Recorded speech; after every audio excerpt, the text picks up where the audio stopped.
Selamat pagi anak-anakku sekalian. Semuanya sehat-sehat ya. Pagi hari ini kita akan berdoa sebelum kita mulai chapel. Mari kita bersatu dalam doa.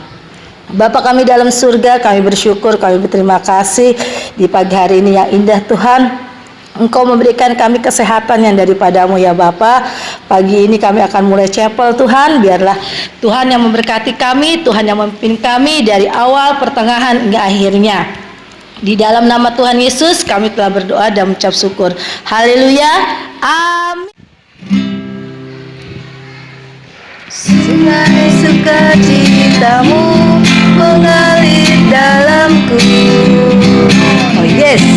Yes. Anggur sukacitamu melimpah dalamku. Ku menari dan bersuka, pujimu di setiap waktu, sebab sungai sukacitamu ada dalamku.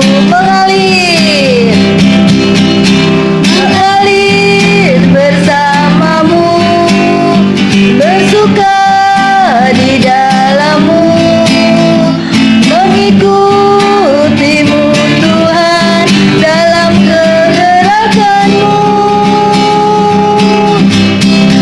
layanimu Tuhan di dalam sukacitamu, sebab hanya Tuhan yang membuat sukacitaku penuh.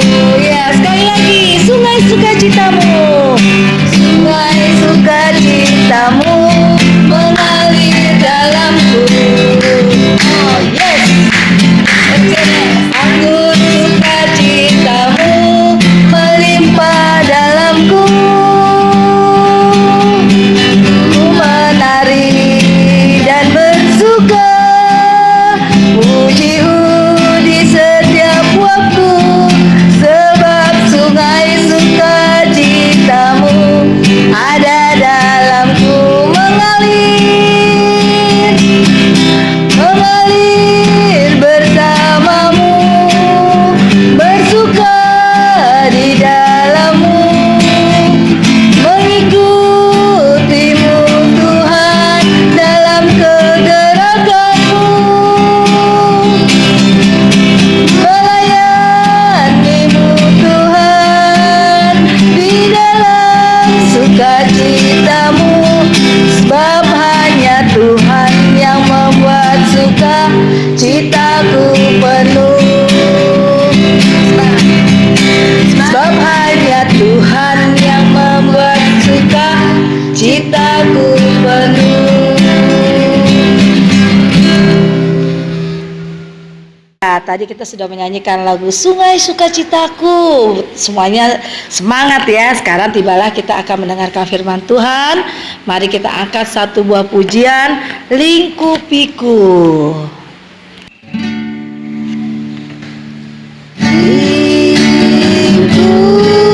Lingkupiku dengan sayangmu,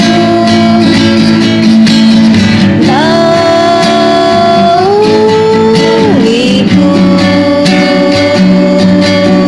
dengan kuasa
Shalom semuanya.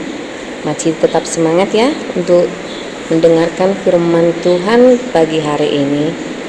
Sebelum kita mau dengar firman Tuhan, kita mau berdoa terlebih dahulu. Kita bersatu di dalam doa. Terima kasih Tuhan untuk pagi hari ini. Tuhan terus memelihara kehidupan kami. Tuhan masih memberikan kami napas kehidupan sehingga kami dapat menikmati berkat yang Tuhan berikan kepada kami. Pagi hari ini Tuhan, kami mau mendengar sebagian dari firman-Mu. Kiranya Roh Kudus-Mu yang terus memelihara hati dan pikiran kami, sehingga kami ya Tuhan dapat melakukan apa yang menjadi perintah Tuhan dalam kehidupan kami. Terima kasih Yesus, kami siap untuk mendengarkan firman-Mu. Dalam nama Yesus Kristus kami berdoa dan mengucap syukur. Amin. Firman Tuhan pada pagi hari ini tertulis di Kejadian pasal 43 ayat 1 sampai 34 ya. Jadi firman Tuhan kita pagi hari ini tertulis di Kejadian 43 ayat 1 sampai 34. Itu mengenai saudara-saudara Yusuf pergi ya. Saudara-saudara Yusuf pergi ke Mesir untuk kedua kalinya. Karena ayatnya di sini panjangnya dari ayat 1 sampai 34. Nanti anak-anak kami boleh baca lagi di rumah ya. Nanti dibaca lagi apa isi dari Kejadian 43 ayat 1 sampai 34. Bisa ya untuk menghemat waktunya. Oke. Nah, tema kita pagi hari ini adalah tidak membalas. Jadi tema cepal kita pagi hari ini adalah tidak membalas. Ibu akan menerangkan sedikit dari penjelasan dari firman Tuhan pagi hari ini. Nah, kalau kita perhatikan, siapa yang pernah bertengkar dengan kakak atau adiknya di rumah? Wah, hampir semuanya ya. Hampir semua kita pernah bertengkar dengan kakak atau adik kita. Bahkan biasanya kita kakak dan adik suka iri, merasa bahwa yang satu lebih disayang atau dibela oleh orang tuanya. Nah, hal ini juga yang dialami oleh Yusuf dan saudara-saudaranya. Masih ingat siapakah Yusuf? Ya, dia adalah anak laki-laki ke-11 dari Bapak Yakub. Kakaknya ada 10 orang dan adiknya 1 orang, namanya Benyamin. Jadi anak laki-laki Bapak Yakub semuanya ada berapa orang? Iya benar, ada 12 orang. Jadi banyak juga ya. Jadi mereka ini semua tinggal di tanah Kanaan. Pada suatu hari, kakak-kakaknya membuang Yusuf ke dalam sumur karena iri terhadap Yusuf. Yusuf sering mendapat perhatian dari ayahnya. Saudara-saudara Yusuf kemudian menjual Yusuf ke tangan orang Mesir, sehingga Yusuf terpisah dari ayahnya. Di tanah Mesir, Yusuf dipenjara. Namun dengan pertolongan Tuhan, Yusuf dibebaskan dari penjara. Kemudian ia menjadi penguasa. Tugas Yusuf adalah mengatur persediaan gandum, karena akan ada kelaparan di tanah Mesir. Ternyata kelaparan juga melanda tanah Kanaan, sehingga saudara Yusuf lalu pergi ke tanah Mesir untuk membeli gandum. Mereka mendengar bahwa di Mesir banyak gandum. Mereka pergi ke Mesir untuk membeli gandum. Di Mesir mereka bertemu dengan Yusuf, sebab Yusuflah yang mengurus penjualan gandum. Saudara-saudara Yusuf tidak mengenali Yusuf. Karena kenapa? Karena mereka sudah lama berpisah dan juga Yusuf menggunakan jubah kebesaran orang Mesir. Tetapi Yusuf tetap dapat mengenali kakak-kakaknya. Wah, jangan-jangan Yusuf membalas dendam kejahatan mereka dulu. Bukankah sekarang Yusuf punya kekuasaan yang besar? Ia dapat menjebloskan mereka ke dalam penjara. Yusuf pun dapat saja tidak menjual gandum supaya mereka menderita. Apakah Yusuf akan membalas perbuatan kakaknya itu? Bukankah ini saat yang tepat untuk melakukan pembalasan kepada saudara-saudaranya? Oh, ternyata tidak.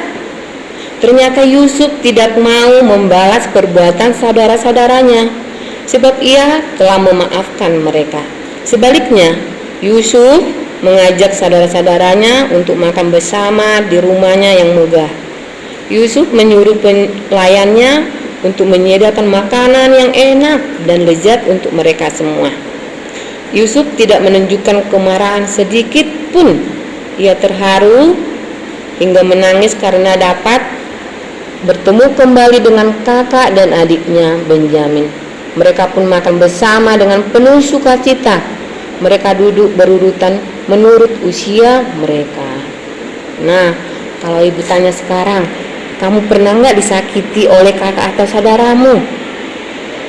Pasti pernah. Biasanya apa yang kamu lakukan kalau pada saat kamu disakiti? Ayo, apa? Pasti kamu akan selalu membalas perbuatan mereka, kan? Misalnya nih, ketika kamu dicubit, kamu pun balas mencubit. Ketika kamu diejek, kamu pun balas mengejek. Bahkan kalau kamu dipukul, kamu pun balas memukulnya, ya kan? Iya. Tapi hari ini kita banyak belajar dari Yusuf yang tidak mau membalas perbuatan saudara-saudaranya. Yusuf menerima kehadiran saudara-saudaranya di rumah, makan bersama-sama dan bersukacita bersama-sama. Yusuf memaafkan saudara-saudaranya. Tuhan pun senang jika kita semua mau memaafkan dan tidak membalaskan kejahatan orang lain. Jadi firman Tuhan pagi hari ini berkata kepada kita, janganlah membalas kejahatan dengan kejahatan, tetapi lakukanlah yang baik. Artinya, sekalipun kita disakiti orang oleh saudara kita, teman kita, janganlah kita membalas kejahatannya, tetapi kita berdoa kepada Tuhan agar Tuhan memampukan kita supaya kita bisa mengasihi orang-orang yang menyakiti hati kita. Jadi ibu berharap juga untuk anak-anak kami yang dari kelas 1 sampai anak kelas 6, kita bisa boleh belajar dari sikap Yusuf yang mau memaafkan saudara-saudaranya. Dia tidak mau membalaskan kejahatan yang telah dilakukan oleh saudara-saudaranya kepadanya, tetapi dia mengasihi mereka, ya. Dia mengasihi mereka dengan segenap hati mereka. Jadi kita semua harus bersyukur, kita mau merasakan berkat Tuhan yang sungguh besar dari Tuhan kepada kita. Jadi belajarlah kita dengan perbuatan Yusuf, ya. Semoga anak-anak semua dapat melakukannya dalam kehidupannya sehari-hari. Tuhan Yesus memberkati. Amin. Ya anak-anak, kita sudah mendengarkan firman Tuhan, dan tadi yang disampaikan sama Bu Loren. Sekarang tibalah kita akan mengangkat satu buah pujian menyenangkanmu sebagai doa penutup kita. Tuhan, ku mau menyenangkanmu. Tuhan, bentuklah hati ini jadi bejana untuk hormat-Mu. Cemerlang bagai emas murni. Tuhan, ku serahkan hatiku. Semua ku berikan padamu. Kuduskan hingga ku selalu, agar aku menyenangkanmu. Menyenangkanmu.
kita bersatu dalam doa. Bapa kami dalam surga, kami bersyukur, kami berterima kasih di pagi ini Tuhan, kami ada itu semua karena kebaikan-Mu, itu semua karena kasih anugerah-Mu. Tuhan, terima kasih Tuhan, pagi hari ini chapel kami bisa berjalan dengan baik. Itu bukan kuat gagah kami, tapi karena kasih anugerah-Mu yang begitu besar buat kami ya Bapa.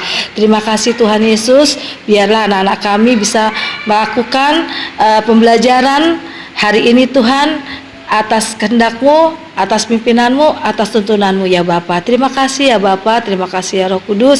Inilah doa kami di dalam nama Tuhan Yesus. Kami telah berdoa dan mengucap syukur. Haleluya. Amin.